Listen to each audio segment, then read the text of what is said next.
Սիրելի հայրենակիցներ, սեպտեմբերի 26-ի հանրահավաքում ես ձեզ խոստացել էի առաջիկայում հանգամանորեն բացահայտել համաժողովրդական շարժման կամ հայ ազգային կոնգրեսի ռազմավարությունը ոչինչ չթաքցնելով ձեզանից։ Այսօր եկել է այդ խոստումը կատարելու ժամանակը։ Ուստի խնդրում եմ համբերությամբ զինվել եւ հետեւել իմ ելույթի յուրաքանչյուր բառին։ Ես արդեն առիթ ունեցել եմ ձեր ուշադրությունը հրավիրելու աշխարհաքաղաքական այն աննախադեպ իրավիճակի վրա, որում Հայաստանը հայտնվել է վերջին ժամանակներս, ընդգծելով նաև, որ անկախության 17 տարիների ընթացքում մեր երկիրը երբեք այնքան ենթակա չի եղել արտաքին ճնշումների, որքան հիմա։ Եվ այս վտանգավոր իրավիճակում Սերժ Սարգսյանը պետական շահի կամ ժողովրդի բարօրության գիտակցությամբ առաջնորդվելու փոխարեն մտահոգված է բացառապես իր լեգիտիմության ճանաչման եւ իշխանության պահպանման խնդիրներով։ Ընդ որում, վերջին շրջանում նրա կատարած քայլերը ցույց են տալիս, որ հանուն այդ նպատակների նա պատրաստ է վերանայել անգամ Հայաստանի արտաքին քաղաքականության հայեցակարգը եւ Ռուսաստանի ու Արևմուտքի հետ հարաբերություններում հավասարակշռություն պահպանելու փոխարեն աստիճանաբար թեքվել Արևմուտքի կողմը։ Ինչով բացատրել Սերժ Սարգսյանի կտրուկ շրջադարձը դեպի Արևմուտք։ Չէ՞ որ մինչ այժմ նա հայտնի էր որպես Հայաստանի ամենառուսամետ պետական գործիչը։ Չմոռանանք, որ նա է գույք պարտքի դիմաց գործարքի գլխավոր ճարտարապետը, գործարք, որի շնորհիվ Հայաստանի համարյա ողջ էներգետիկ համակարգը հանձնվեց Ռուսաստանին։ Չմոռանանք նաև նրա նշանակալի դերակատարությունը հավաքական անվտանգության պայմանագրի կազմակերպության շրջանակներում, ինչպես նաև ռուսական հատուկ ծառայությունների ու հանցագործ աշխարհի հետ նրա սերտ համագործակցության մասին շրջանառվող համառ խոսակցությունները։ Արդ ինչն է ստիպել Սերժ Սարգսյանին հրաժարվելու ռուսական կողմնորոշումից եւ շրջվելու Արևմուտքի կողմը։ Պատճառը ակնհայտորեն Հայաստանի պետական շահը կամ ռազմավարական նկատառումները չեն, այլ իր լեգիտիմության խնդիրը լուծելու պարզ շահագրգռությունը։ Ռուսաստանը Սերժ Սարգսյանի լեգիտիմությունը կասկածի տակ չի դրել։ Նախագահ Վլադիմիր Պուտինը առաջիններից մեկն էր, որ դեռևս ընտրությունների արդյունքների պաշտոնական ամփոփումից առաջ շնորհավորեց նրան։ Իսկ Սարգսյանը իր հերթին, խախտելով դիվանագիտական վարվելակերպի կանոնները, մի այնպիսի չափազանցված երախտագիտություն հայտնեց Ռուսաստանին, որը անհարմար դրություն ստեղծեց վերջինիս դիվանագիտության համար։ Սերժ Սարգսյանը իր լեգիտիմության ճանաչման խնդիր ունի Արևմուտքում։ ԱՄՆ-ի նախագահ Ջորջ Բուշը այդպես էլ մինչ օրս չի շնորհավորել նրան։ Իսկ Եվրոխորհրդի խորհրդարանական վեհաժողովը շարունակում է պահպանել Հայաստանի նկատմամբ պատժամիջոցներ կիրառելու սպառնալիքը, ինչի իրագործումը լուրջ կասկածի տակ կարող է դնել Սերժ Սարգսյանի լեգիտիմությունը։ Այսինքն, Սարգսյանը այս հարցում Ռուսաստանից սպասելիք չունի, եւ նրա միակ հույսը Արևմուտքի բարեհաճությունը ստանալու ակնկալիքն է, ինչի համար նա պատրաստ է ցանկացած զիջման։ Իսկ քանի որ Հայաստանը հանքային ռեսուրսների, տարանցիկ ճանապարհների եւ գրավիչ շուկայի բացակայության պատճառով Արևմուտքին առաջարկելու այլ բան չունի, քան իր պետական շահը, Սարգսյանը հետևաբար ընտրել է այդ շահը զոհաբերելու ճանապարհը։ Այս պնդումը հաստատվում է ոչ միայն Լեռնային Ղարաբաղի հակամարտության եւ հայ-թուրքական հարաբերությունների կարգավորման հարցերում նրա դրսևորած զիջողական կեցվածքով, այլև որ ավելի էական է Հայաստանի արտաքին քաղաքականությունը կողմնորոշման օրիենտացիայի հուն տեղափոխելու նրա մտադրությամբ։ Անկախության ողջ շրջանում Հայաստանը իր արտաքին քաղաքականության մեջ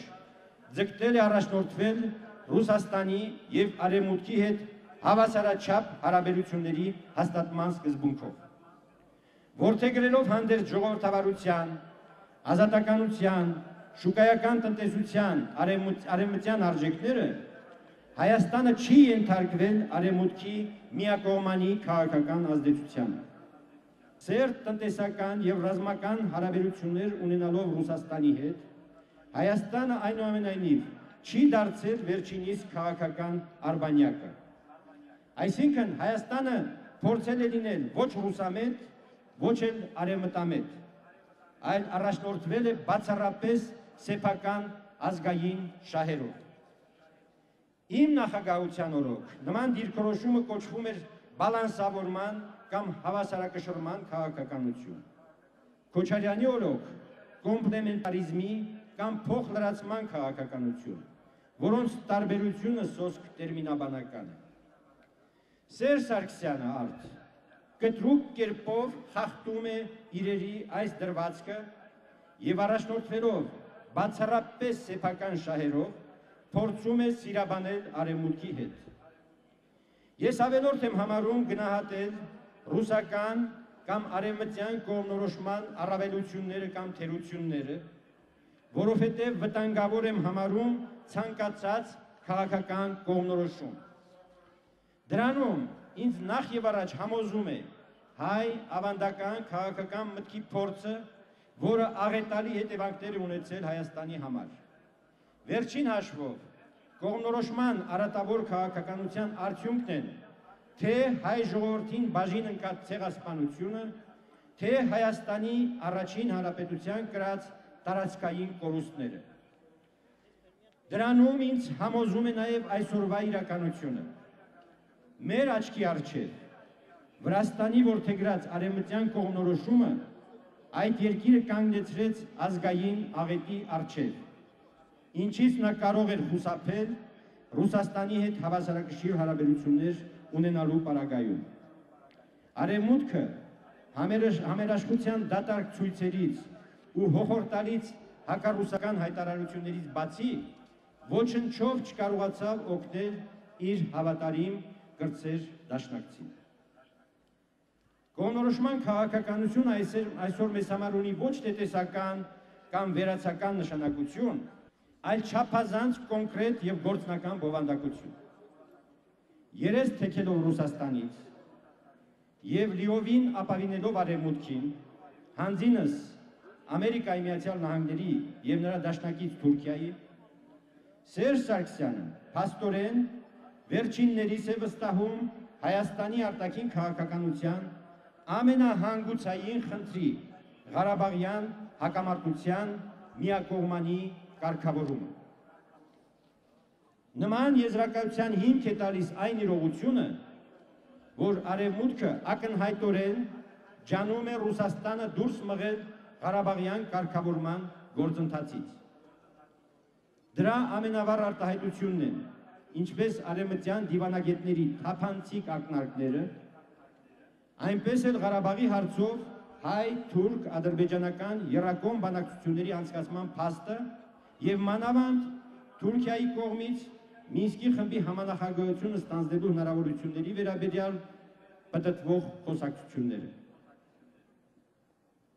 Իդեպ, Սերժ Սարգսյանը տվյալ պահին այնպիսի կախյալ վիճակի մեջ է Արևմուտքից, որ եթե նրա առջև պահանջ դրվի Մինսկի խմբի համանախագահությունում Ռուսաստանը փոխարինել Թուրքիայով, ապա նա հազիվ թե կարողանա ընդդիմանալ դրան։ Ըստ այդմ,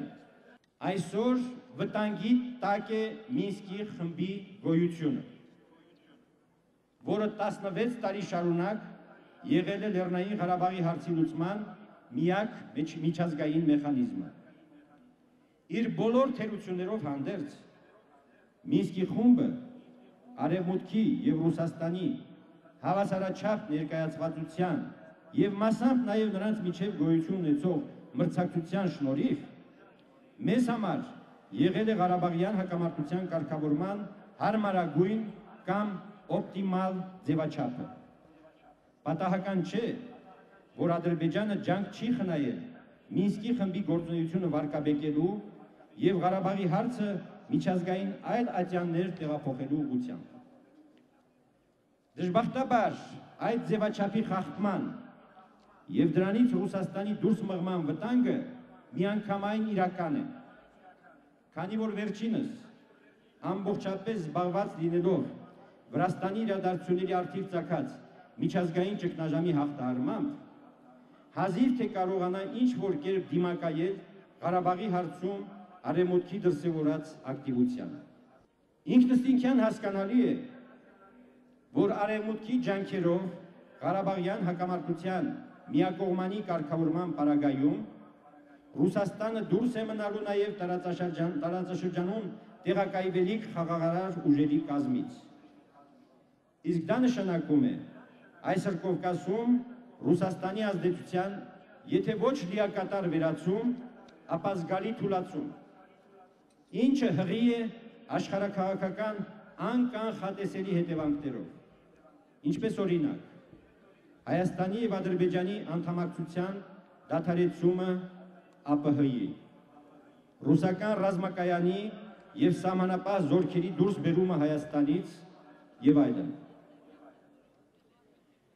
Մինսկի խմբի ձևաչափի փոփոխությունը այսպիսով նշանակում է Ղարաբաղի հարցի միակողմանի լուծում Արևմուտքի կողմից, այն էլ Թուրքիայի ամենագործոն մասնակցությամբ, ինչը Հայաստանի համար ամենևին նպաստավոր չի կարող լինել։ Իմիջի այլոց իրատեսությունը պահանջում է նշել, որ Հայաստանի համար ձեռնտու չէր լինի նաև Ղարաբաղի հարցի միակողմանի լուծումը Ռուսաստանի կողմից, քանի որ վերջինս բազմիցս պաշտոնապես հայտարարել է, որ այդ լուծումը տեսնում է Ադրբեջանի տարածքային ամբողջականության շրջանակում։ Սակայն սա ընդամենը վերացական դատողություն է, որովհետև գործնականում Ռուսաստանի կողմից Ղարաբաղի հարցի միակողմանի լուծում չի սպառնում, գլխավորապես այն պատճառով, որ Ադրբեջանը երբևէ դրան չի համաձայնի, ինչպես չհամաձայնեց 1994 թվականի մայիսին։ Մինչդեռ հակառակը այն է, այդ հարցի կարգավորումը բացառապես Արևմուտքի, իսկ ավելի ճշգրիտ ԱՄՆ-ի եւ Թուրքիայի ջանքերով, ինչպես փորձեցինք հիմնավորել, միանգամայն իրական է։ Սերժ Սարգսյանը գիտակցում է արդյոք Արևմուտքի գիրկը նետվելու եւ Ղարաբաղի հարցի լուծման մենաշնորհը նրան վերապահելու վտանգավորությունը, որը վերջի վերջո կարող է հանգեցնել ազգային աղետի։ Անտարակույս ոչ։ Նա փորձում է Արևմուտքի հետ խաղալ նույն խաղը, որ 10 տարի խաղացել է Ռոբերտ Քոչարյանը։ Այդ խաղի էությունը, որ ես հանգամանորեն բացահայտել եմ 2007 թվականի հոկտեմբերի 26-ի իմ ելույթում, հետևյալն է. ձևացնել, թե Հայաստանը անկեղծորեն շահագրգռված է Ղարաբաղի հարցի շուտապույտ կարգավորմամբ, սակայն իրականում հետապնդելով բոլորովին այլ նպատակ, այն է ամեն կերպ խափանել ու վիժեցնել այդ գործընթացը եւ պահպանել ստատուս քվոն։